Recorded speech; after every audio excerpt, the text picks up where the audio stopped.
Bonsoir, bienvenue dans le débat de France 24, un débat auquel vous pouvez participer via les réseaux sociaux. Il est satisfait, très satisfait, David Cameron. Les propositions présentées par le président du Conseil européen, Donald Tusk, lui conviennent. Pour le Premier ministre britannique, il est satisfait donc parce qu'il milite, vous le savez, pour que son pays reste dans l'Union européenne. Et l'Europe, visiblement, est prête à lui faire des concessions afin de donner notamment des droits aux parlements nationaux, de nouveaux droits aux parlements nationaux, et d'actionner notamment un frein d'urgence en matière de libre circulation et d'immigration. Alors, il y a plusieurs questions ce soir. L'Europe a-t-elle fini par céder au chantage du Premier ministre britannique? Est-ce grave finalement si le Royaume-Uni quitte l'Union européenne? Est-ce qu'on se dirige vers une Europe à la carte? Voilà les questions que nous allons poser ce soir à nos invités. Nous sommes notamment en direct de Bruxelles avec vous, Graham Watson. Bonsoir. Vous êtes conseiller du Comité économique et social européen, Bonsoir. membre du Parti libéral démocrate. Et puis avec nous en plateau à Paris, Éric Coquerel, bonsoir. Vous êtes conseiller régional du Parti de gauche d'Île-de-France, coordinateur politique et porte-parole du Parti de gauche. Alors avant de commencer ce débat, on va tout de suite écouter le Premier ministre britannique, David Cameron. On me dit qu'il y a peut-être un petit problème de son. Allez, on essaye. Il y a un souci de son. Graham Watson, est-ce que vous êtes satisfait? Est-ce que vous trouvez qu'il a bien bataillé, votre Premier ministre?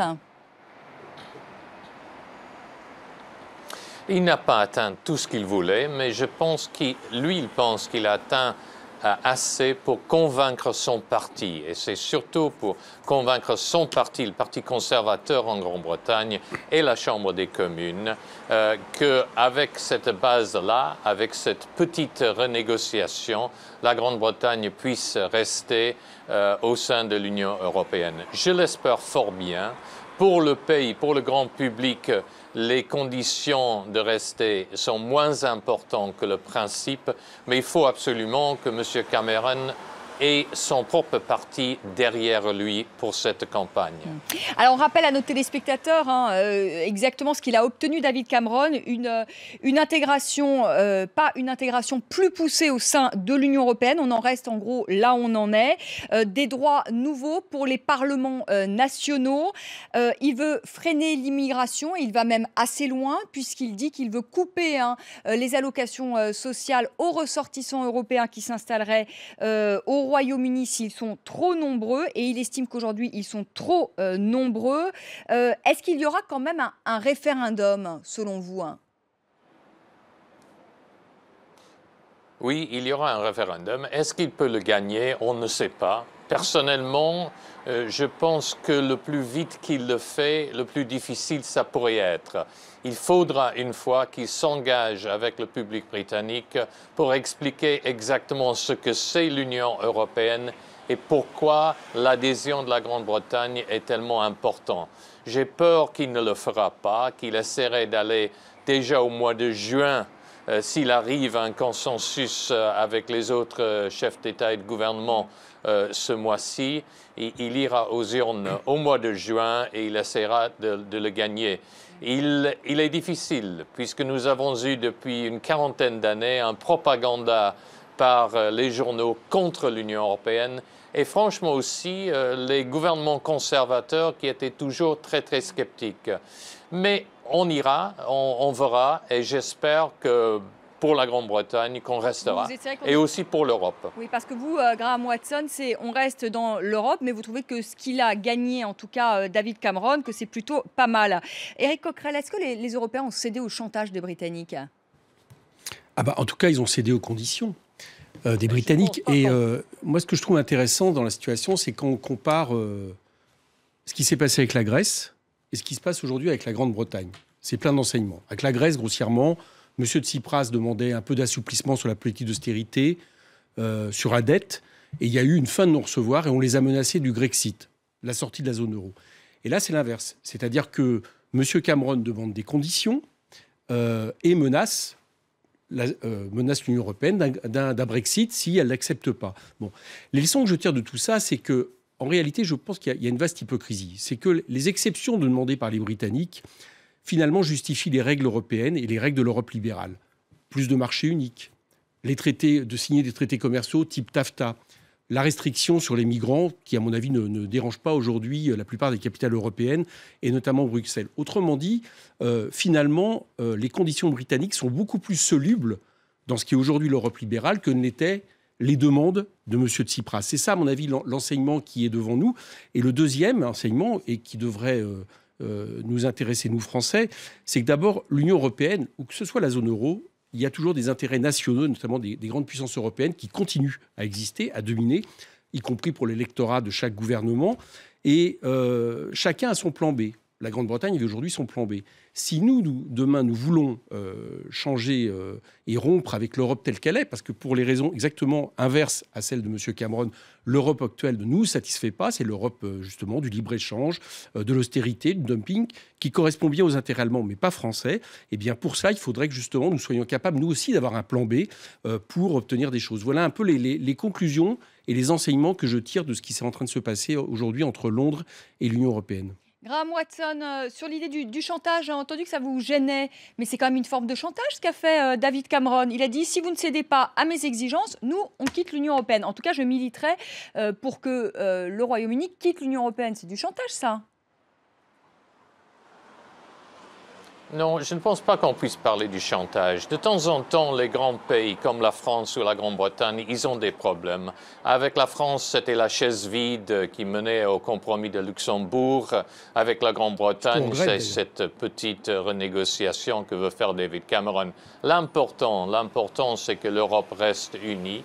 L'Europe a intérêt à ce que la Grande-Bretagne reste et la Grande-Bretagne a beaucoup d'intérêt à ce qu'il reste partie de l'Union européenne. Nous sommes dans une période très difficile. Sur le fond, quand même, parce que pour qu'on comprenne bien les champs, quand même sur l'exemple de l'euro, est-ce que c'est pas exagéré et pousser le bouchon un peu loin, pardonnez-moi, de dire nous on veut contester les décisions, pouvoir contester les décisions de la zone euro alors que vous n'en faites pas partie, hein? Je ne pense pas qu'il veut contester les décisions. Il veut être sûr que les pays qui ne font pas partie de l'euro ne soient pas défavorisés. Mais évidemment, il ne faut pas qu'ils soient favorisés non plus. Donc, clarifier la situation actuelle, c'est ce que cherche David Cameron. Non, mais incontestablement, il y a une forme de chantage, en tout cas de pression. Mais là encore, ce n'est pas pour dédouaner M. Cameron qui le fait pour des raisons totalement inverses à celles que nous mettrions en œuvre, c'est-à-dire toujours plus de libéralisme, plus de pouvoir à la City et finalement avoir des droits et peu de devoirs. Mais comment qualifier autrement que de chantage ce qui a été fait encore une fois à la Grèce ou ce qui est fait d'ailleurs à tous les pays qui aujourd'hui sont, sont soumis à des politiques d'austérité. Là encore, vous savez que, par exemple, le Portugal aujourd'hui applique une politique et que l'Union européenne commence à dire si vous appliquez la politique qui permet un petit peu de se libérer de l'austérité, comme le veut le gouvernement portugais, cela n'ira pas. Donc il y a des rapports de force en Europe, il faut peut-être s'en apercevoir, il faut arrêter d'avoir une vision angélique. Il y a des rapports de force. C'est le plus fort qui impose la loi au plus faible. C'est aujourd'hui malheureusement ce qui est en train de se passer. Que le Royaume-Uni est plus fort par rapport à nous, Français. Non.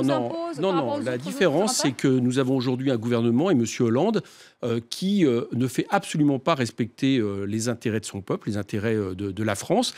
Par exemple, il avait dit je ne signerai pas le traité européen. Je ne sais pas si vous vous souvenez, il s'était engagé. En quelques jours, ça a été signé, exactement le même texte.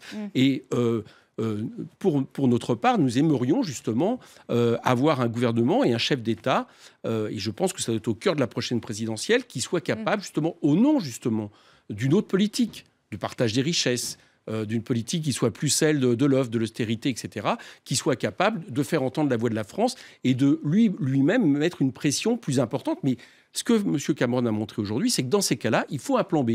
Le plan B de la Grande-Bretagne, c'est clairement de sortir de l'Union européenne. Vous pensez que la Grande-Bretagne veut sortir de l'Union? Elle a un plan B. C'est-à-dire qu'elle a une solution si on ne cède pas à ces pressions. Et bien de la même manière, il faut aborder la question aujourd'hui des rapports européens de la même manière, c'est-à-dire qu'il faut venir autour d'une table de négociation pour dire nous ne voulons plus telle ou telle mesure, la dérégulation des services publics. Nous sortons de l'Union européenne. En tout cas, sinon nous prenons des mesures unilatérales qui nous permettront de faire la politique que notre peuple dont le peuple nous a mandaté, pour faire. Voilà. Je crois que c'est important parce que sinon, on construit quelque chose qui construit les nationalismes, parce que les peuples en ont assez, et qui surtout est une politique de plus en plus libérale, austéritaire, etc.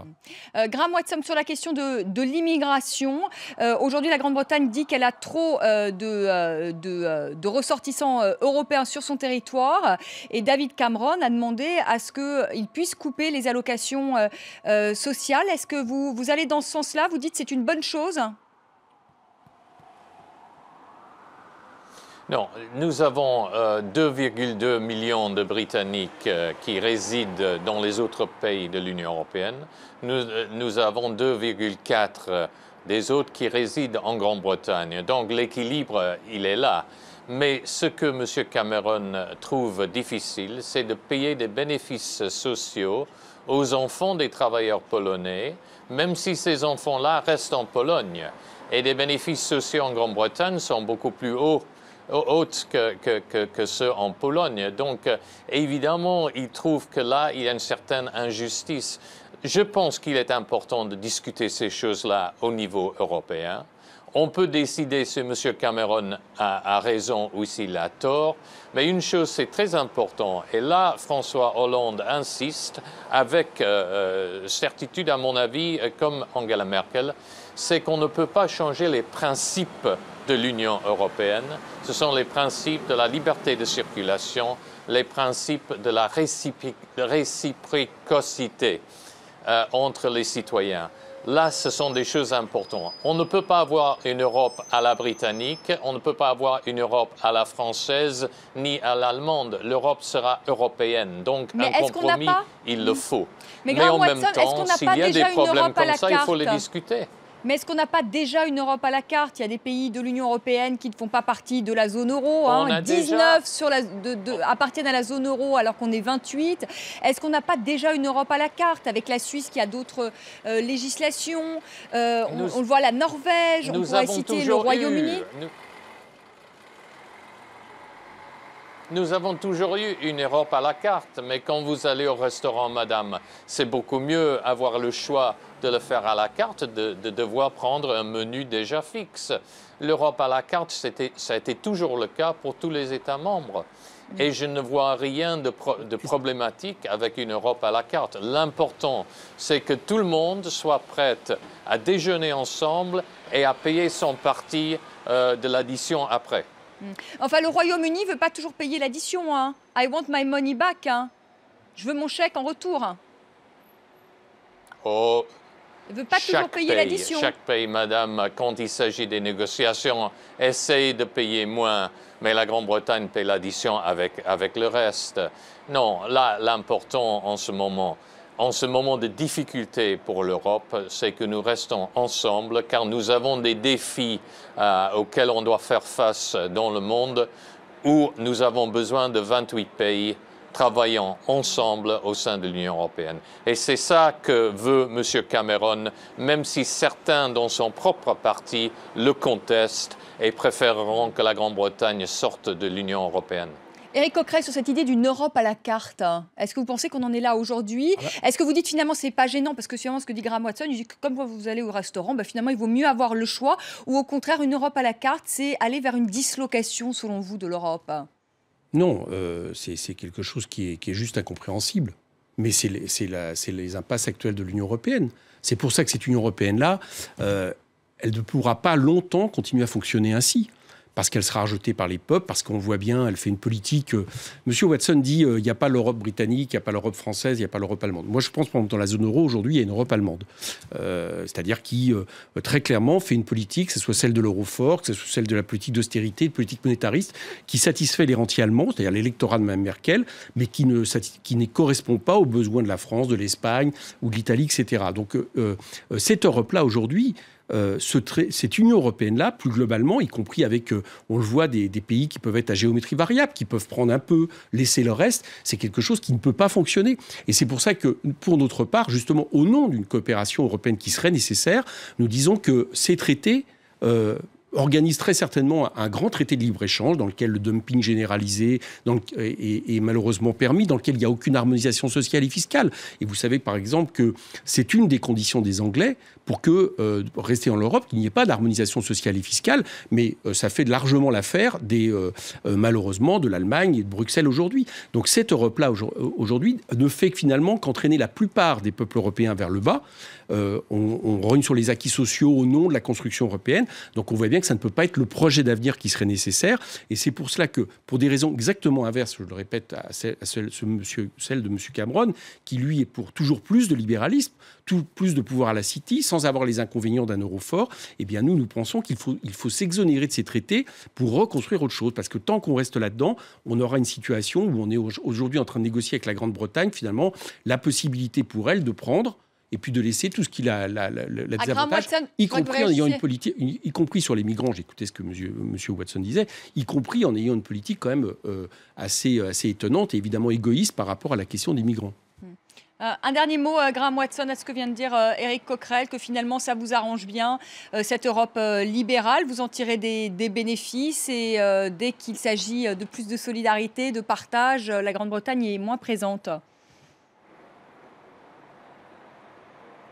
Oui, il est moins présente et personnellement, je le regrette. J'espère que des gouvernements futurs, britanniques, soient plus engagés au sein de l'Union. Mais en même temps, je suis convaincu qu'en ce moment, maintenant, il faut absolument que tout le monde se mette ensemble. Moi, quand vous avez fait un référendum sur la traité de l'Union en France, je pense que c'était 2007, je suis venu faire la campagne pour le oui. Et j'espère que vous, les Français, venons en Grande-Bretagne faire la campagne avec nous pour le oui. Parce que ce n'est pas le moment de se disputer sur les détails. C'est le moment de tenir ensemble l'Union européenne. Vous aurez remarqué, M. Watson, que le problème, c'était en 2005, en l'occurrence, et vous avez été battu, c'est-à-dire le oui a été battu. Et malgré tout, 2 ans après, on a fait rentrer le traité Conseil européen par la fenêtre, c'est-à-dire avec le traité de Lisbonne, voté par le Parlement. Et à ce niveau-là, je félicite quand même les Britanniques avec cette question de référendum. Voilà. Et j'espère pour eux, quel que soit le résultat, que au moins leur démocratie s'honorera en respectant le vote, parce que je fais remarquer que pour l'Irlande, les Pays-Bas, la France, à chaque fois qu'il y a eu des référendums sur la question européenne, on n'a jamais respecté le choix souverain des peuples. Et c'est un des problèmes majeurs aujourd'hui de cette Union européenne, qui se construit bien souvent contre l'avis des peuples et plutôt pour l'intérêt de la finance et, j'allais dire, des oligarchies de chaque pays.